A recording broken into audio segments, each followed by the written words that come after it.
Bom dia a todos, bem-vindos a mais uma aula de História e na aula de hoje nós iremos falar sobre as vanguardas europeias. Bom, o período moderno ele vai ter início no final do século XIX e no início do século XX e ele vai ser um período de grande explosão de movimentos artísticos na Europa. Então, dentro de um curto espaço de tempo, a gente vai ter o surgimento de vários movimentos artísticos que vão surgir na Europa, mas que vão acabar influenciando o mundo todo. Bom, antes da gente falar dos movimentos em si, é importante destacar que as obras de arte ela pode ter alguns elementos. Então, ela pode ser figurativa, ou seja, o artista ele desenha intencionalmente o objeto e todo mundo vê o mesmo objeto, que é o caso dessa obra chamada Construção Social da Realidade. Então, você observa a obra, você vê o guarda-chuva, o chapéu, o homem, os rostos. Todo mundo que observa essa obra, ela vai ver os mesmos elementos, vai identificar esses objetos.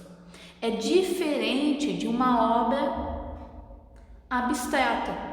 Por quê? Dentro de uma obra abstrata, nem sempre a realidade ela vai ser a mesma para todas as pessoas. Então, cada indivíduo que observar essa obra vai acabar identificando os elementos de uma maneira diferente.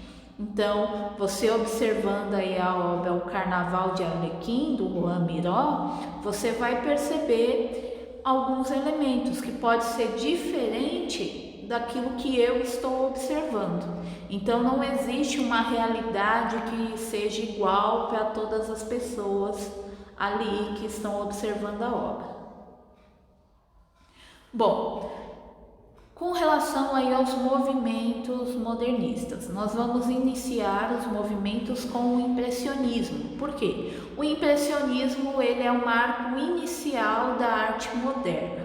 Então ele é um ponto ali meio que de passagem da arte anterior para o período que a gente considera a arte moderna. O nome impressionismo ele vai vir de uma obra de Monet chamado Impressão do Nascer do Sol, que é essa obra que vocês estão observando aí na imagem. Ela tem como características principais temas de paisagem, valorização da luz natural, a decomposição das cores, as pinceladas soltas buscando movimentos da cena retratada e os efeitos de sombras coloridas e luminosas. Então, basicamente, aqueles artistas do impressionismo, eles saíam para pintar as paisagens, utilizavam a luz ali natural, e o interessante dessa obra que eles não buscavam produzir a cor na paleta ali do artista. Então, basicamente, as cores eram produzidas dentro do próprio quadro através das pinceladas. Esse movimento ele acaba surgindo no período da Bela Época francesa. Bom, o nosso próximo movimento é o cubismo.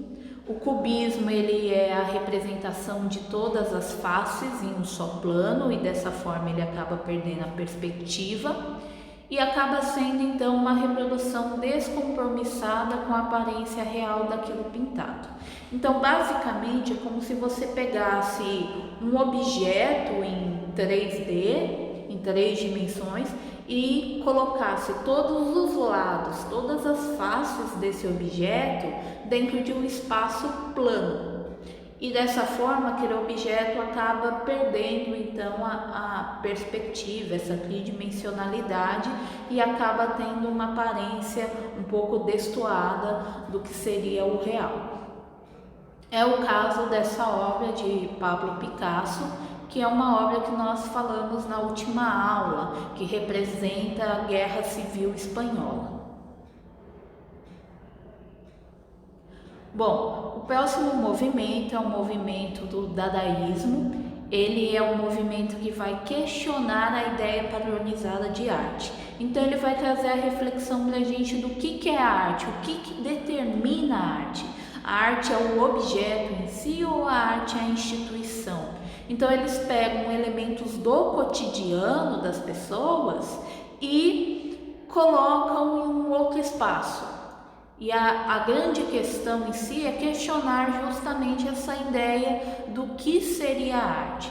Se a arte, ela é arte porque ela foi feita por uma determinada pessoa, se é arte porque ela está num museu, se ela é a arte por conta do objeto, do elemento que foi retratado. Então, o que torna aquilo algo artístico, o que é considerado arte de fato. Bom, o próximo movimento é o expressionismo. Ele vai focar em aspectos subjetivos, valorizar aí a questão da expressão emocional do ser humano. Então ele vai retratar muito a questão das emoções, como é o caso aí de um quadro bem famoso, O Grito, que é esse que vocês estão vendo aí na imagem. Então ele vai tentar retratar toda a questão do emocional humano. Bom, o próximo movimento é o movimento do fauvismo.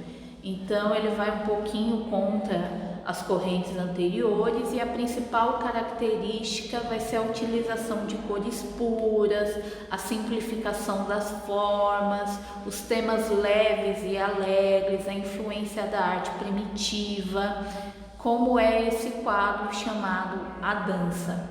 A ideia do fauvismo é ir contra aquele momento histórico que estava ocorrendo. Então era um momento que você tem aí o momento da bela época, mas logo em seguida você tem a questão das guerras mundiais, confrontos surgindo, então acaba sendo um período muito tenso. Então eles tentam se afastar um pouco dessas questões tensas que estão acontecendo nas sociedades, na humanidade, e trazer temas mais leves, mais alegres em suas obras. Bom, o próximo tema é o futurismo. O futurismo é um movimento que ele vai retratar bem essa questão da revolução industrial. Ele tem como característica a questão da paixão pela velocidade, pelo novo, os avanços industriais, a glorificação da tecnologia. Então é a ideia de você se libertar do passado. E ele é a favor justamente dessa questão do nacionalismo agressivo, que é uma coisa que estava muito em destaque naquele momento, principalmente com a questão dos governos totalitários, o fascismo, o nazismo. Então essa questão do nacionalismo agressivo ele é bem representado nessa ideia do futurismo. E aí nós temos a obra Formas Únicas de Continuidade no Espaço, que é esse elemento que você está vendo. Então na obra ele retrata a questão da velocidade. A velocidade é tão rápida que é como se ela fosse estagnada no tempo.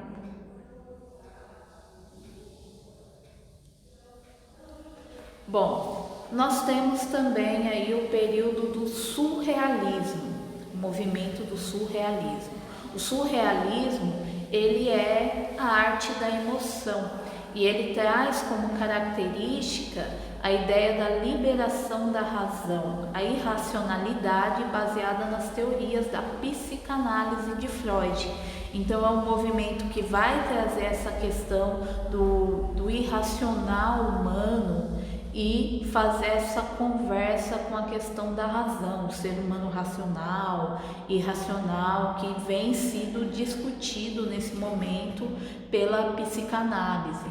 Então ele traz a questão do inconsciente humano dentro das suas obras, como é o caso aí da obra Construção Social da Realidade, que vocês estão aí vendo neste momento aí no slide. Bom, gente, espero que vocês tenham gostado da aula. Foi só uma pincelada sobre os movimentos que surgiram naquela época, não tem como a gente aprofundar em cada movimento, porque cada movimento seria basicamente uma aula.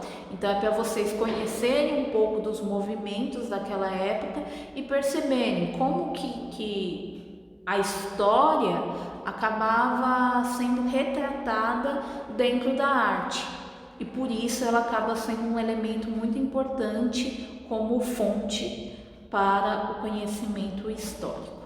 Bom, gente, espero que tenham gostado da aula. Até a próxima!